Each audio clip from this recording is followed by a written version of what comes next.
Ya tentunya sambil menunggu koneksi dengan Pak Ngadiran serta memperbaiki hubungan telepon dengan Bu Anggia, saya ke Pak Andreas Ya, dulu deh. Pak ya. Andreas dari Heeh. tadi udah nggak sabar mau ngomong nih Pak Betul, Andreas. betul. Silakan Pak Andreas.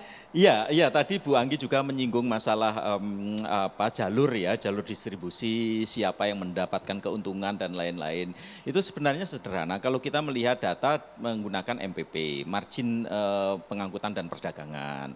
Memang MPP untuk hortikultura memang relatif tinggi, Mbak. MPP untuk hortikultura itu bisa sekitar 60-an. Dalam arti apa? Pedagang dan juga di pengangkutan ini akan mendapat keuntungan sekitar 60-an%. Tapi kalau MPP untuk tanaman pangan, misalnya beras, itu hanya selama 5 tahun terakhir ini berkisar antara 22 sampai 25. Jadi masih dalam batas-batas yang wajar. Ya memang kami juga berusaha keras bagaimana tingkat harga di sedulur tani ini bisa relatif tinggi. Sebagaimana sering kami sampaikan, kami ini di jaringan tani Mbak Manuar ya, di Asosiasi Bank Benih dan Teknologi Tani Indonesia. Kami ada di 89 kabupaten. Tiap hari kami memantau apa yang terjadi di sedulur-sedulur tani kami. Kadang-kadang kalau acara seperti ini mereka juga titip pesan juga. Ya, ya. Dan perlu diingat juga bahwa kadang-kadang di jalur distribusi ini, distribusi pangan, ini juga petani juga di jaringan bawahnya. Jadi itu. Jadi mereka juga mendapat sedikit keuntungan juga dari margin perdagangan dan pengangkutan ini. Nah, sebenarnya bagaimana kita memilah-milah mana yang mendapat keuntungan terbesar dari itu, mana yang tidak. Ya ini sebenarnya ya tugas pemerintah kan ya, salah satu walaupun itu tidak mudah. Amat sangat tidak mudah. Sudah amat sangat sering ketika kita heboh terkait beras kan, wah mafia A, B, C, D. Nah pemerintah bilang seperti itu, saya jawab, loh sampean kan pemerintah, tinggal tangkap saja selesai. Tapi sampai sekarang kan kayak asap saja kan, nggak ada apinya tiba-tiba ada asap dimunculkan ke sana kemari katanya ada mafia kan. Silahkan, DPR silahkan kalau mau bekerja. Silahkan diidentifikasi mana mafia-mafianya, silahkan. Kami dari jaringan tani akan sangat menyetujui terkait dengan itu. Tapi kalau hanya melemparkan isu, oh, ada mafia A di sini, ada spekulan A, B, C, D, ya gampang orang mengungkapkan hal yang seperti itu kan ya. Itu saya kira yang penting. Dalam arti kami day to day, menit per menit bergerak di jaringan tani. Kami mendapatkan info langsung dari sedulur-sedulur tani kami di seluruh Indonesia, di 89 kabupaten. Itu. Jadi sebenarnya petani pun lagi senang hari ini karena memang ada kenaikan harga. Betul. Dan kalaupun ada kenaikan di tingkat tengahnya ini bisa diatasi kalau memang ada yang nakal dan bisa langsung ditangkap sebenarnya begitu ya Pak ya? Iya kan sederhana itu, kecuali beras ya Mbak ya, ini mohon betul ke pemerintah, tadi Mas Agung juga sudah menyinggung, sekarang ini harga GKP itu masih di bawah 4.200. Bulan Februari kemarin dari hasil studi kami di 46 kabupaten itu di 3.995. Ya. Di bulan Maret turun lagi Mbak di 3.800-an. Jadi itu saya kira yang perlu pemerintah bergerak cepat. Tidak hanya kalau di Jawa itu ada istilah kudune mestine kalah karo nyatanya. Kenyataannya sekarang ini, sekenyataannya sedulur tani ini menderita terkait dengan beras, terkait dengan gabah. Mohon pemerintah dan Bulog bergerak cepat lah ini kami mohon supaya harga di tingkat usaha tani ini bisa meningkat. Karena apa sekarang sedang panen raya. Itu. Sedang panen raya kena ketimpa isu kemarin ya, tapi kan sudah diyakinkan bahwa isunya sudah akan ditunda setelah panen raya ini selesai. Iya, kami terima kasih ke Presiden menyatakan itu. Kalau enggak hancur-hancuran betul ini harga gabah dan beras di tingkat usaha tani kan. Bu Anggia, sebenarnya petani juga ikut merasakan dan menikmati sedikit lah setelah berpuasa sekian lama Bu Anggia. Nah ini sebenarnya kalau dari catatan-catatan DPR khususnya di Komisi 4 yang akan diupayakan paling tidak untuk meningkatkan produksi agar kebutuhannya ini bisa tercukupi, sinergi antara kementerian dan kemudian upaya yang dilakukan oleh DPR, Bu Anggia sampai sejauh ini bagaimana? Kalau kita sangat berharap pasti ya apa yang sudah kita lakukan itu ya bagaimana petani, karena kan negara kita negara pertanian ya, agraris gitu. Kita sangat berharap para petani ini benar-benar menikmati hasil taninya. Lalu kemudian kalau kepentingannya para petani kan sederhana sebenarnya ya.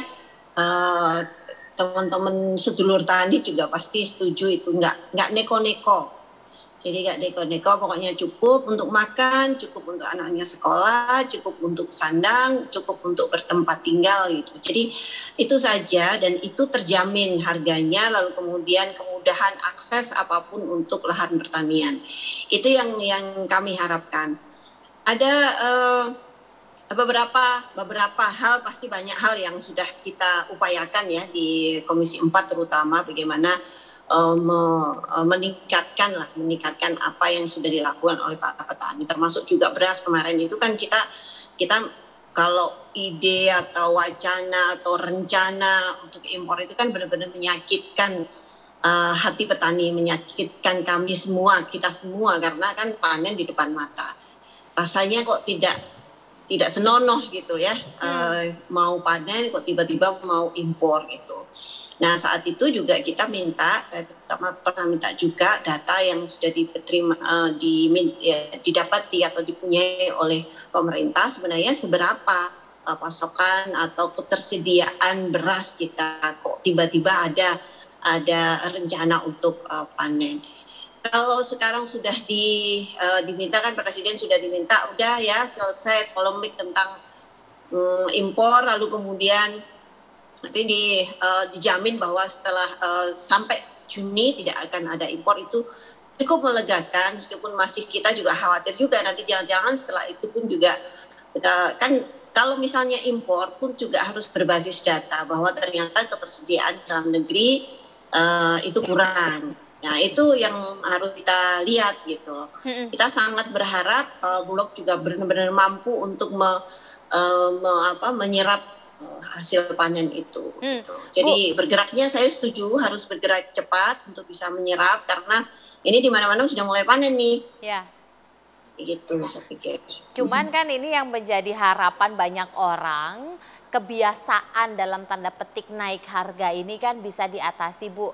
Nah, DPR, sepemantauan DPR berkaitan mengenai strategi yang sudah disiapkan, adakah kemudian catatan supaya tadi kalau Pak Dwi Andreas sampaikan nyatanya, nah ini kan kenyataannya harus sesuai implementasinya. Nyatanya apa tadi?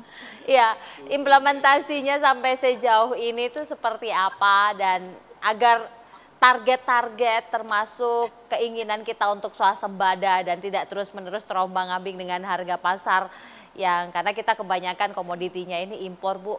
Ini bagaimana, Bu? Jadi gini, sampai minggu lalu kita rapat dengan teman-teman di Kementan dan teman-teman di mitra lainnya untuk memastikan pasokan atau memastikan ketersediaan bahan pangan. Dan yang agak repot kan di tempat kita ini, Bulog ini dia kan BUMN nih, harus menyerap, tetapi dia punya tugas menyerap hasil dari petani. Jadi panen itu harus diserap oleh Bulog. Nah, ini yang dua fungsi yang agak merepotkan juga. Dia harus charity, maksudnya bukan charity ya, dia harus menyerap, tetapi dia juga punya kewajiban untuk bisa menjaga harga itu untuk kepentingannya, untuk kebutuhan BNPB. Jadi ini yang harus diperjelas juga gitu, karena kalau hari ini yang sangat dibutuhkan adalah bagaimana para petani ini hasilnya mampu terserap dengan baik. Kita minggu ini akan masuk ke reses dan kita akan datang, salah satu site yang akan kita datangi adalah pasar, karena kita mau ngecek juga bagaimana harga di pasaran. Jadi kita mau lihat seperti apa, ini on the spot ya, artinya kita datang ke beberapa pasar untuk melihat sebenarnya harganya apakah sesuai dengan yang diceritakan atau sesuai dengan data atau seperti apa, termasuk juga ke Bulog untuk melihat ketersediaan gitu. Jadi memang ada rencana. Dan kita juga berharap benar, Bulog ini bergerak cepat untuk bisa menyerap hasil panennya para petani gitu. Baik, nanti seperti apa kemudian target implementasinya yang sudah ditetapkan oleh Kementerian Pertanian berkaitan mengenai penyediaan dan upaya swasembada komoditi pangan ini apakah sudah sesuai harapan? Sesaat lagi nanti kita akan tanyakan kepada Pak Agung, tetaplah di Indonesia Business Forum.